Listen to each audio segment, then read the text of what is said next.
Hello everybody. I've got here an Atwood's machine. And an Atwood machine is early designed for an elevator.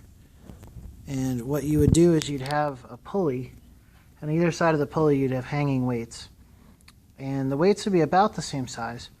One of the weights would actually be the elevator car, and the other would be a counterweight. And what that means is you actually need very little force to move things up and down safely.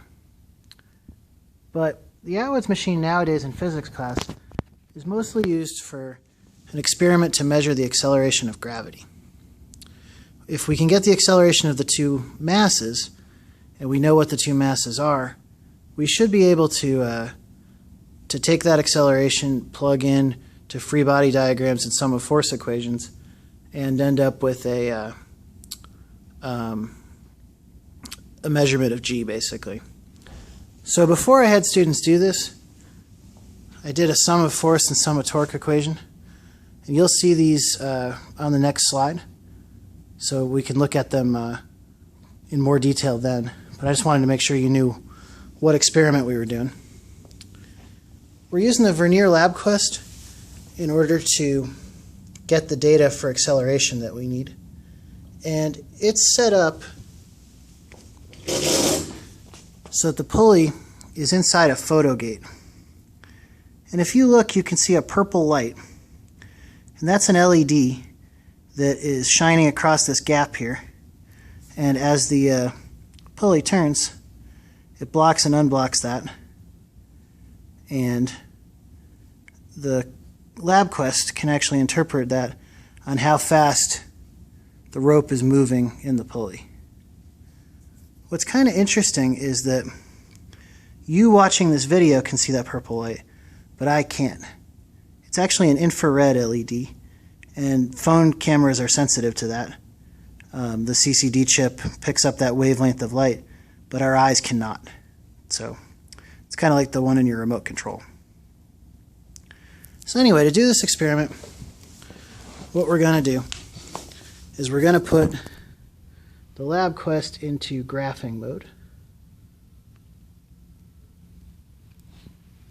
And right now we've got two hanging 50-gram masses. What we're going to do is put one of the extra weights. I have a 5, a 10, and a 20. And in class, students did all three. Today we're just going to do the 10. I'm going to load that on one of my sides.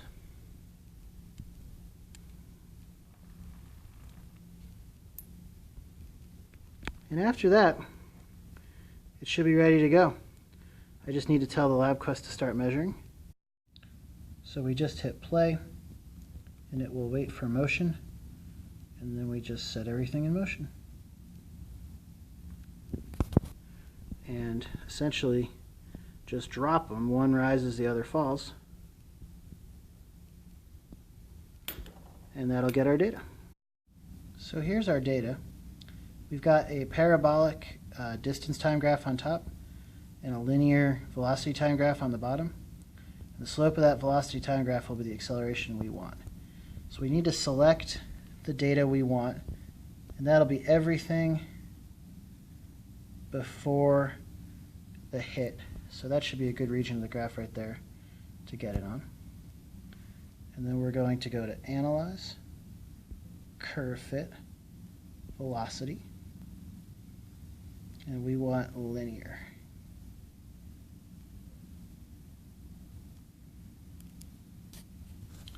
So there's our data.